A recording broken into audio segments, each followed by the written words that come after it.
Hello friends, नमस्कार। हम पढ़ रहे थे राजस्थान का इतिहास। राजस्थान के इतिहास के अंदर हमने मेवाड़ का राजवंश स्टार्ट किया था।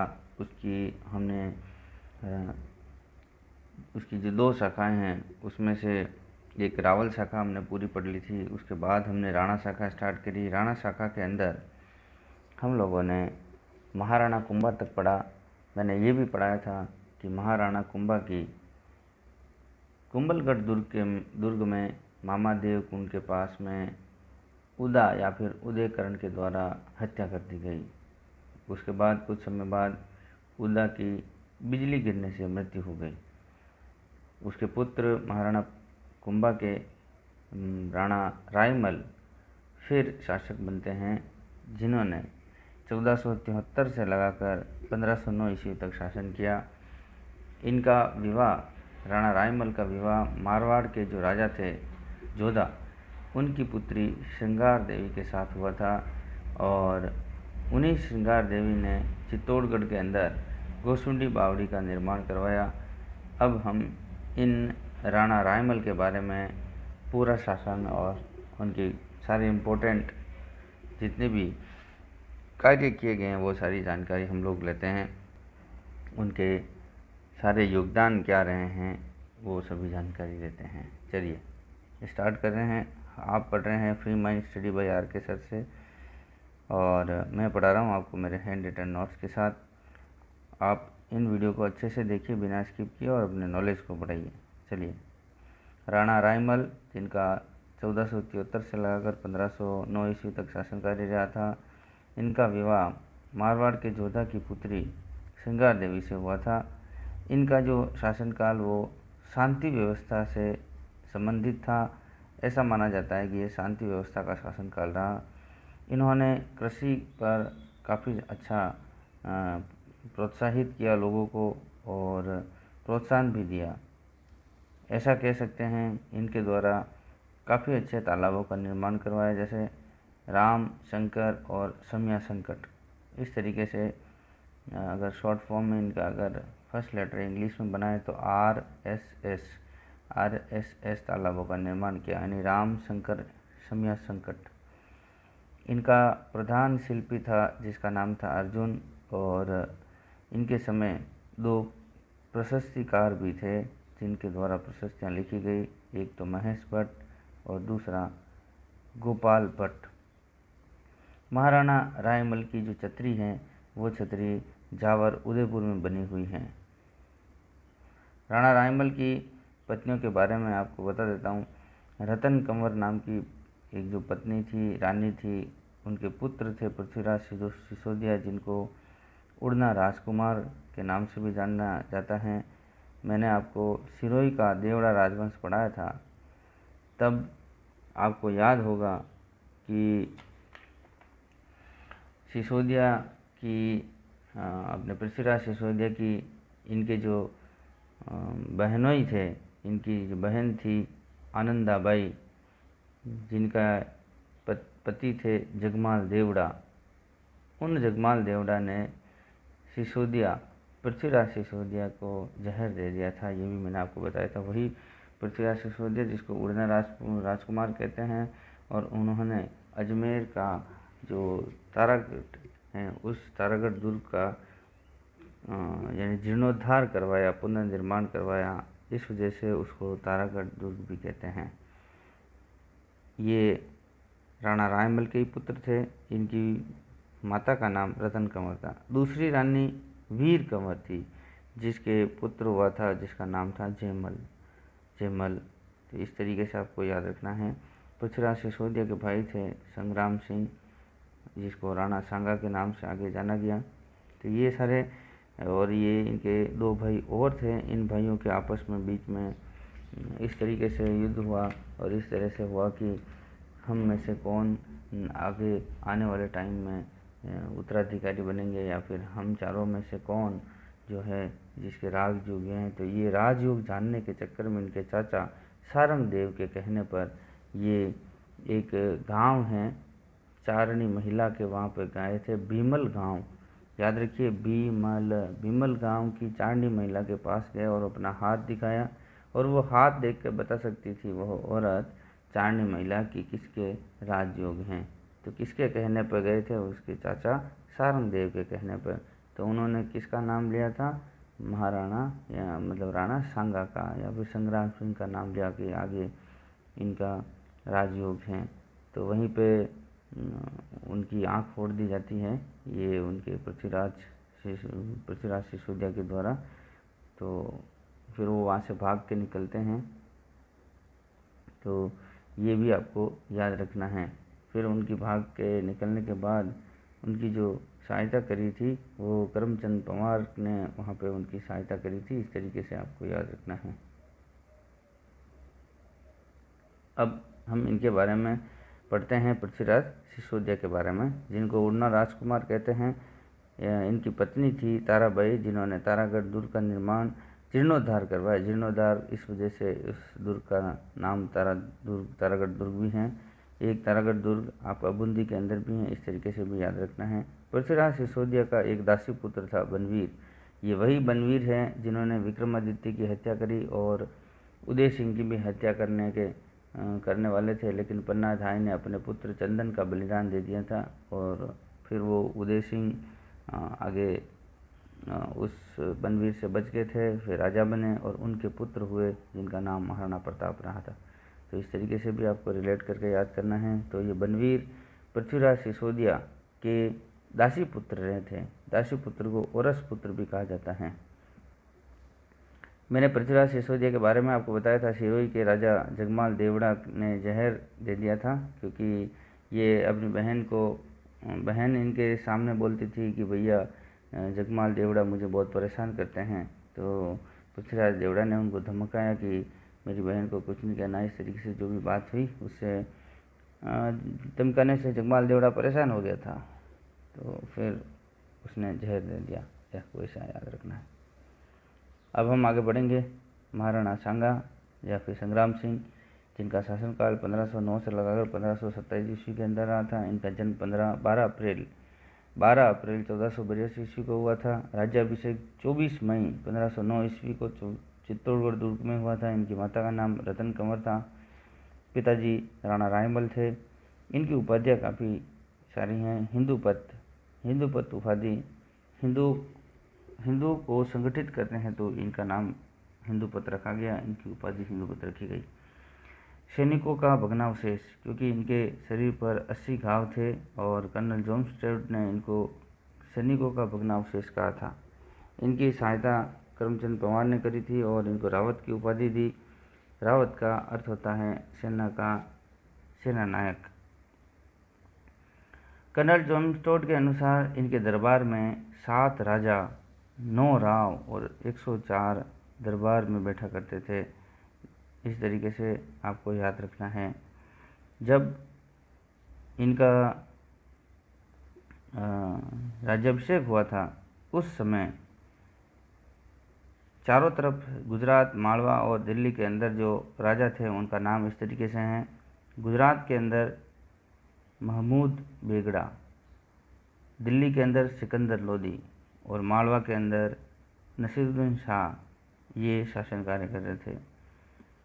बाद में जैसे जैसे समय बीतता गया तो बाद में जो शासक रहे हैं वो गुजरात के मुजफ्फर शाह बने थे, दिल्ली के अंदर इब्राहिम लोदी बने थे और दिल्ली के अंदर इब्राहिम लोदी और मालवा के अंदर महमूद खिलजी सेकंड। ये आपको याद रखना है। मालवा के अंदर मैंने आपको पहले पढ़ाया था महमूद खिलजी फर्स्ट, वो महाराणा कुंभा के समय थे। ये भी आपको याद रखना है। महाराणा कुंभा के समय खिलजी फर्स्ट और मालवा में खिलजी सेकंड, जो कि राणा सांगा के समय थे। अब इसके बाद आपको याद रखना है, पहला खातौली का युद्ध हुआ था इनके समय। खातौली का युद्ध उस समय बूंदी में था, वर्तमान में कोटा में है, क्योंकि 1631 ईस्वी में कोटा जो रियासत थी उसका गठन हो गया था। तो वर्तमान में खातौली जो स्थान पड़ता है वो कोटा डिस्ट्रिक्ट में पड़ता है, आपको याद रखना है। 1517 ईस्वी के अंदर हुआ था। बांडी का युद्ध बांडी धौलपुर में पड़ती है। 1500 18 ईस्वी को बांडी का युद्ध हुआ था। इस युद्ध के अंदर या फिर ये जो खातौली और बांडी का जो युद्ध हुए हैं, इन दोनों युद्धों में राणा सांगा व इब्राहिम लोदी के बीच में युद्ध हुए थे।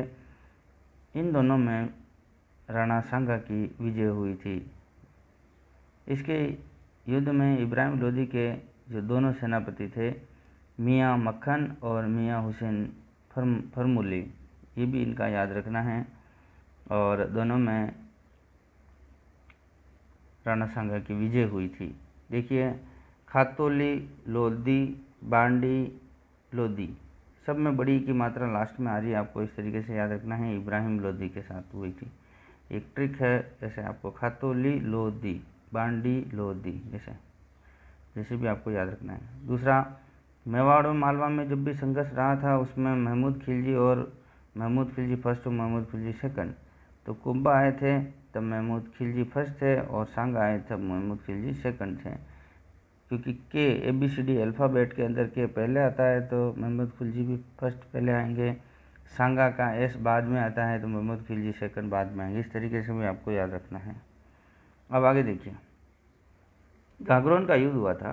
गागरोन के युद्ध में महमूद खिलजी वर्सेस महाराणा सांगा के बीच में हुआ था और इसमें सांगा विजय हुए थे। देखिए, इसमें गागरोन पर मेदिनी राय यहाँ के प्रशासक थे, यहाँ के राजा थे, और इसी मेदिनी राय के ऊपर मालवा के महमूद खिलजी ने आक्रमण कर दिया था।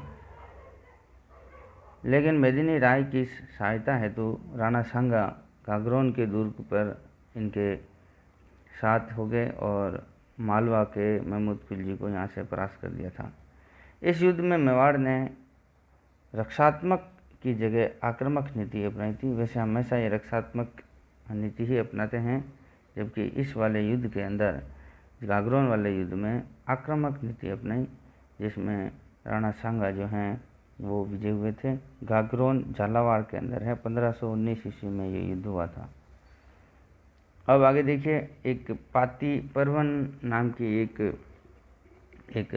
संगठन है, सम्मेलन है, जिसके अंदर सभी राजाओं को एकत्रित करना बाबर के खिलाफ, जिस तरह से हुड़ा सम्मेलन हुआ था पिंडारियों के, या फिर हम ऐसा कह सकते हैं कि मराठाओं को हराने के लिए हुड़ा सम्मेलन एक एकत्रित किया गया था, वैसे ही ये पाती परवन जो सभी राजाओं को एकत्रित करने हैं तो बाबर के खिलाफ ये एक किया गया था। राणा सांगा और बाबर के बीच में बयाना का युद्ध हुआ था, जिसमें सेनापति मेहंदी ख्वाजा थे और इसमें राणा सांगा विजय हो गए थे। मेहंदी ख्वाजा बाबर की तरफ से सेनापति थे। राणा सांगा और बाबर के बीच में ये बयाना भरतपुर में पड़ता है। 16 फरवरी 1527 ईस्वी को ये युद्ध हुआ था। इस तरीके से याद रखना है। और इसमें सगर खां जो कि बाबर का एक सेनापति था वो मारा गया। आगे हम पढ़ेंगे खानवा का युद्ध। देखिए, खानवा का युद्ध किस तरीके से है। खानवा का युद्ध 17 मार्च 1527 ईस्वी को भरतपुर में पड़ता है। खानवा रूपवास तहसील गंभीरी नदी के तट पर ये इस तरीके से रहा था। खानवा का युद्ध राणा सांगा और बाबर के बीच में ये लड़ा गया था, जिसमें बाबर विजय हुआ था। इसमें विजय होने के कुछ कारण रहे थे, इसमें वो भी मैं आपको बताऊंगा। राजस्थान के इतिहास का एक निर्णायक युद्ध कह सकते हैं हम लोग, जिसके अंदर राजस्थान के साथ साथ ये भारत का भी निर्णायक युद्ध माना जाता है।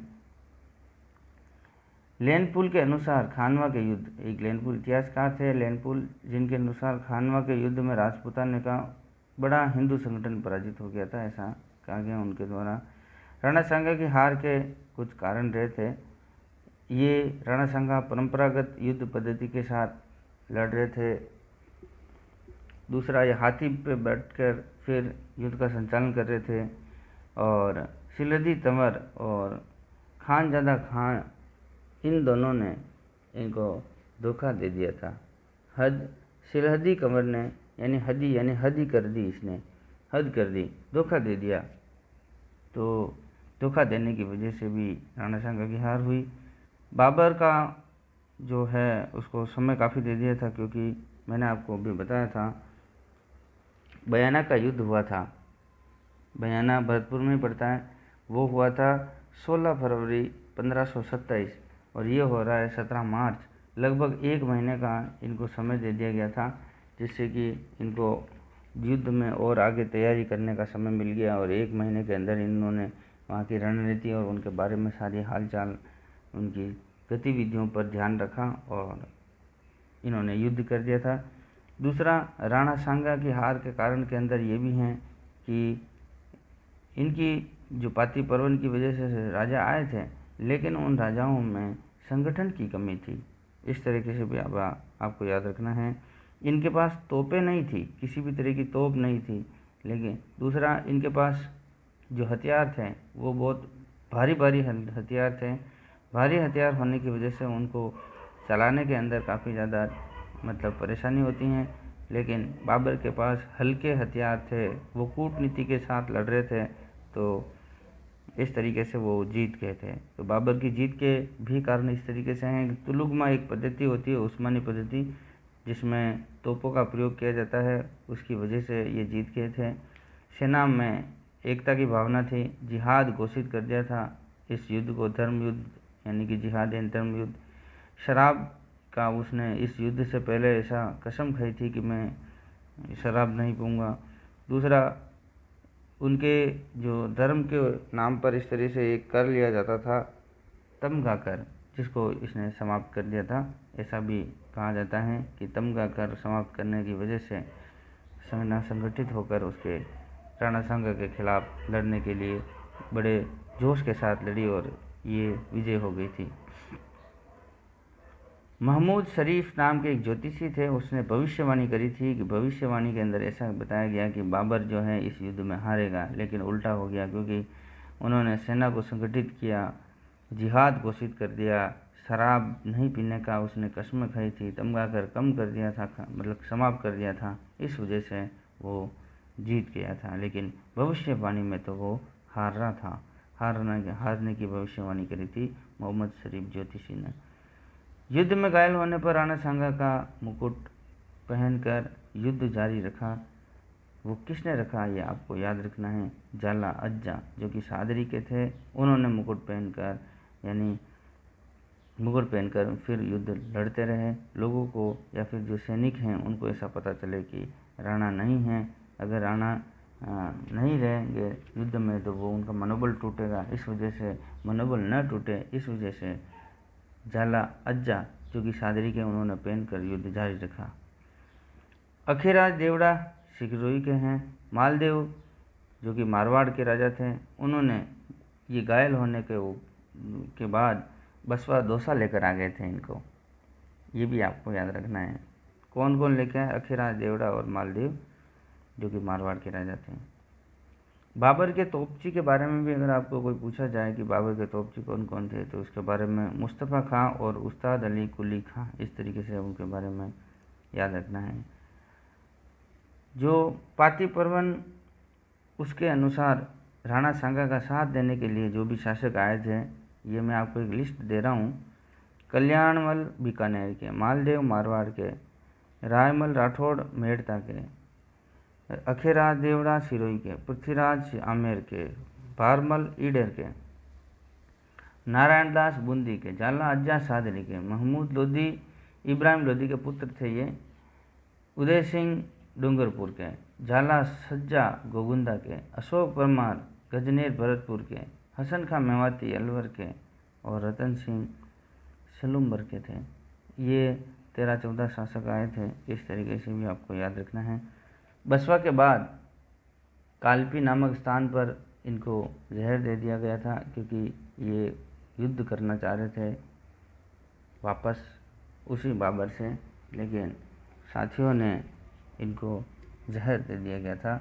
इनका फिर अंतिम जो निधन हुआ था वो 30 जनवरी 1528 ईस्वी को निधन हो गया था। मांडलगढ़ भिलवाड़ा में इनकी छतरी बनवाई गई थी। छतरी बनवाने का जो कार्य है वो अशोक परमार ने किया था, क्योंकि अशोक परमार को यहाँ का परगना दे दिया गया था। तो इस तरीके से आपको याद रखना है। अब आगे हम पढ़ रहे हैं राणा सांगा। राणा सांगा के बारे में, इसके जो 4 पुत्र हैं, भोजराज, रतन सिंह, विक्रमादित्य और उदय सिंह, और इनका एक दासी पुत्र था जो बनवीर था। वो बनवीर पृथ्वीराज सिसोदिया का दासी पुत्र था। इस तरीके से आपको याद रखना है, न कि इनका, लेकिन इनका भाई था भोजराज, रतन सिंह, विक्रमादित्य और उदय सिंह का भाई समझ लो आप, क्योंकि ये कजिन ब्रदर हुए। आपको मैंने बताया था पृथ्वीराज और राणा सांगा ये आपस में भाई थे। पृथ्वीराज का जो भाई था, पुत्र था, औरस पुत्र या दासी पुत्र, जिसका नाम था बनवीर, और राणा सांगा के 4 पुत्र थे, भोजराज, रतन, विक्रमादित्य और उदय सिंह। तो ये कज़न ब्रदर हुए थे। जो अगले जो शासक बने थे वो भोजराज बने। भोजराज जो बहुत कम समय तक रहे शासन कार्य में, क्योंकि इनकी जल्दी मृत्यु हो गई थी। भोजराज वही हैं जो मीराबाई के पति हैं, तो ये भी आपको याद रखना है। राणा रतन सिंह का शासन कार्य केवल लगभग 3-4 साल का रहा था, और ये राणा रतन सिंह इनके बूंदी गए थे। बूंदी इनका ननिहाल था। बूंदी के अंदर सूरजमल हाड़ा के साथ ये वहाँ एक उत्सव में भाग लेने गए थे शिकार के दौरान। तो उस उत्सव का नाम था अहेरिया उत्सव। वो शिकार के दौरान इनकी किसी कारणवश इनमें विवाद हो गया था, और विवाद में ही उनकी मृत्यु हो गई थी। तो ऐसा मानते हैं रतन का सूरज डूब गया, यानी कि रतन सिंह और सूरजमल हाड़ा के बीच में आपस में विवाद के दौरान इनकी मृत्यु हो गई। ये आपस में एक दूसरे को मार देते हैं, या भी आपको याद रखना है। सूरजमल हाड़ा भी मर जाते हैं और रतन सिंह भी मर जाते हैं उस अहेरिया उत्सव के दौरान ही। अब आगे विक्रमादित्य होते हैं आगे के शासक। और विक्रमादित्य वही विक्रमादित्य जिनके समय दूसरा साका, चित्तौड़ का दूसरा साका हुआ था। इनकी माता का नाम था कर्णावती या कर्मावती। पिताजी का नाम राणा सांगा, आपको मैंने बताया था। राणा सांगा के पुत्र थे विक्रमादित्य। मीराबाई को ये काफ़ी यातनाएं दे रहे थे। जहर के प्याला भेजना, जहर भोजन में देना, ये सारी यातनाएं इन्हीं राणा विक्रमादित्य के द्वारा दी गई थी। देखिए, जब गुजरात के बहादुर शाह का आक्रमण हुआ था तो कर्मावती ने राखी भेजी थी हुमायूं को, जो बाबर के पुत्र थे। हुमायूं को राखी भेजी थी सहायता के लिए, और इसमें ये सहायता नहीं कर पाए थे। इस तरह से भी आपको याद रखना है। और युद्ध हुआ था, उस युद्ध के अंदर चित्तौड़ का दूसरा साका संपन्न हुआ था। इस युद्ध में इस तरीके से देखिए, आपको मैंने एक रूपरेखा क्रिएट कर रखी है। आक्रमण बहादुर शाह का हुआ था, जो कि गुजरात के शासक थे, चित्तौड़ पर आक्रमण कर रहे थे। विक्रमादित्य और उदय सिंह, इन दोनों को कर्मावती जो रानी थी, उन्होंने ननिहाल बूंदी भेज दिया था विक्रमादित्य और उदय सिंह को। अब आगे देखिए, जो जौहर था वो जौहर रानी कर्मावती के नेतृत्व में हुआ था, और केसरिया रावत बाघ सिंह, जो देवलिया के, जो भी वर्तमान प्रतापगढ़ के अंदर हैं, देवलिया के रावत बाघ सिंह ने केसरिया किया था। और ये 1535 ईस्वी के अंदर ये दूसरा साका संपन्न हुआ था। आक्रमण बहादुर शाह गुजरात के हुए थे। इसमें इस युद्ध के कुछ समय बाद जो साका हुआ था उसमें बनवीर ने विक्रमादित्य की हत्या कर दी थी, और इन्होंने उदय सिंह को भी मारना चाह रहे थे, क्योंकि ये राजा बनने वाले थे, राजा बनना चाह रहे थे बनवीर। उदय सिंह की हत्या करना चाह रहे थे, लेकिन इनकी सहायता करी थी कीरत बारी ने। कीरत बारी की सहायता से ही ये यहाँ से हटे, और पन्नाधाय ने अपने पुत्र चंदन का बलिदान दिया। पन्नाधाय स्वामी भक्त महिला थी, बलिदानी महिला थी, ऐसा हम लोग कह सकते हैं। पन्नाधाय ने अपना बलिदान दिया था, अपने पुत्र का बलिदान दिया था। दूसरा, मारवाड़ के अंदर वीर दुर्गादास, जिनको इस तरीके से माना जाता है कि वो भी स्वामी भक्त थे, उन्होंने अजीत सिंह की रक्षा करी थी औरंगजेब से, ये आपको याद रखना है। आशा देवपुरा के नेतृत्व में इनका लालन पालन पोषण किया गया था। किनका? उदय सिंह का। और लालन पालन या फिर ये करने के लिए कोंबलगढ़ दुर्ग में इनका सब कुछ किया गया था। बनवीर ने नौलखा बुर्ज, जो कि आपके चित्तौड़गढ़ में है, और तुलजा भवानी मंदिर का निर्माण करवाया था, वो भी चित्तौड़गढ़ दुर्ग में है। उदय सिंह के राज्याभिषेक के बाद बनवीर की हत्या करवा दी जाती है। इस तरीके से भी आपको याद रखना है। अब महाराणा उदय सिंह, इनका, ये महाराणा सांगा के पुत्र थे। इनके समय जो शासन रहा था, इनका शासनकाल का समय 1537 ईस्वी के 1537 से लगाकर 1572 1572 ईस्वी तक इन्होंने शासन कार्य किया था। इनके पिताजी राणा सांगा थे। इनकी माता का नाम रानी कर्मावती थी। इनका लालन पालन पोषण जो किया गया था वो कुंभलगढ़ दुर्ग में किया गया था। इनकी दाई माँ थी पन्नादाई और राज्याभिषेक कुंभलगढ़ दुर्ग में ही हुआ था।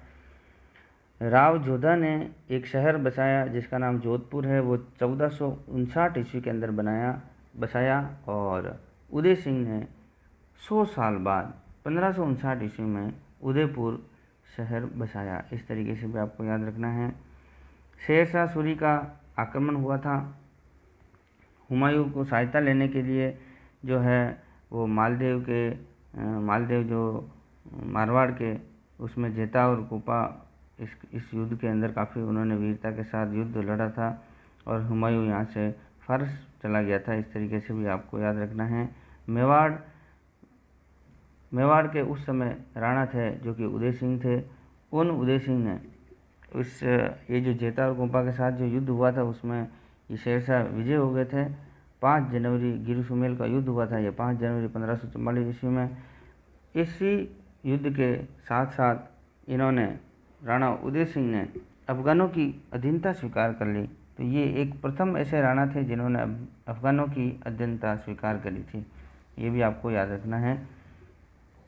मेवाड़ में उदय सिंह और दिल्ली के अंदर कुछ समय बाद हुमायूं का पुत्र अकबर यहाँ पे शासन किया था।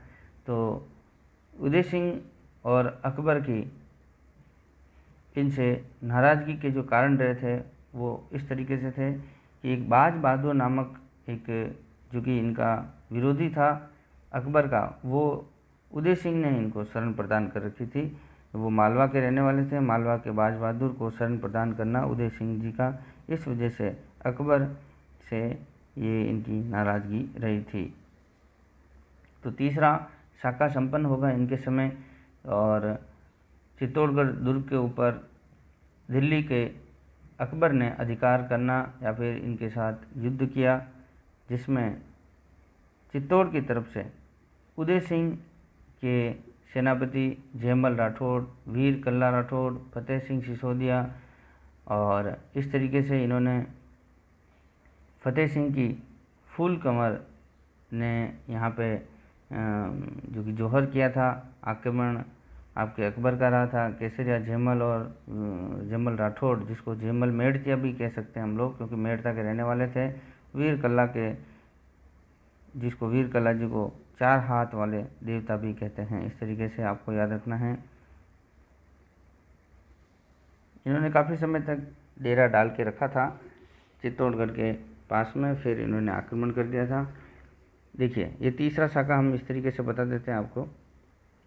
फरवरी 1568 ईस्वी के अंदर ये युद्ध हुआ था। इसे पिंडली गांव का युद्ध भी कहा जाता है। इस युद्ध में, या फिर हम इस युद्ध के बाद ऐसा कह सकते हैं कि अकबर ने फतेहनामा जारी कर दिया था। फतेहनामा का मतलब कत्लेआम, लगभग 30,000 लोगों को इसमें कत्लेआम कर दिया गया।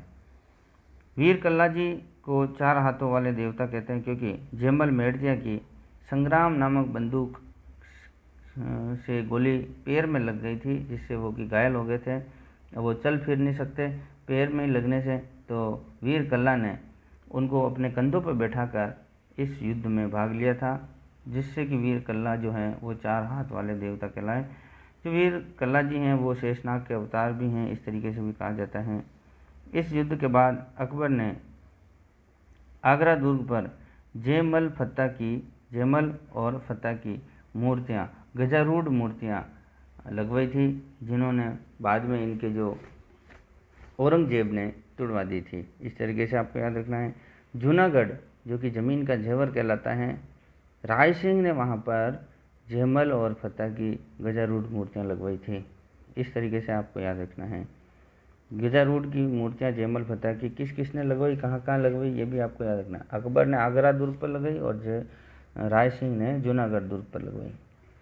28 फरवरी 1572 ईस्वी में होली का दिन था, जिस दिन गोगुंदा में उदय सिंह जी का देहांत हो जाता है और इनकी छतरी भी गोगुंदा में ही बनी थी, बना रखी है। आज भी इस तरीके से आपको याद रखना है। अब हम आगे पढ़ेंगे महाराणा प्रताप, जो कि उदय सिंह जी के पुत्र।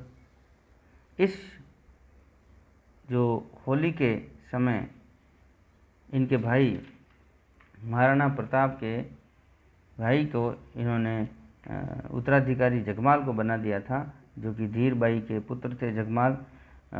बट समय के साथ महाराणा प्रताप, जो कि जयवंता बाई के जो बड़े थे, लेकिन जो धीर बाई थी जिसके प्रभाव में आकर, छोटी रानी के प्रभाव में आकर उदय सिंह जी ने घोषित तो जगमाल को कर दिया था, जिससे कि वहाँ के सरदार भी नाराज़ हो गए थे और महाराणा प्रताप को फिर शासक बनाया, क्योंकि योग्य शासक महाराणा प्रताप ही थे। तो वो हम अब आगे आने वाले वीडियो के अंदर पढ़ेंगे। अभी तक हमने उदय सिंह जी के समय तक पढ़ लिया है। महाराणा उदय सिंह जी तीनों मैंने जो साके हुए हैं वो भी मैंने आपको अच्छे से बता दिए थे। तो आप इन वीडियो को अच्छे से देखते जाइए और अपने नॉलेज को बढ़ाइए। चलिए मिलते हैं नए वीडियो में नए टॉपिक के साथ। महाराणा प्रताप को हम अच्छे से पढ़ेंगे। अगर आपको ये मेरा हैंड रिटन नोट्स का प्रयास अच्छा लग रहा है तो इसको लाइक करिए, अन्य तक पहुंचाने के लिए शेयर कीजिए। अगर कोई डाउट है तो कमेंट कीजिए और चैनल पर नए हैं तो इसको सब्सक्राइब कीजिए, जिससे कि मेरे सारे वीडियो आप तक पहुंचते रहें। मिलते हैं नए वीडियो में। ओके, नमस्कार।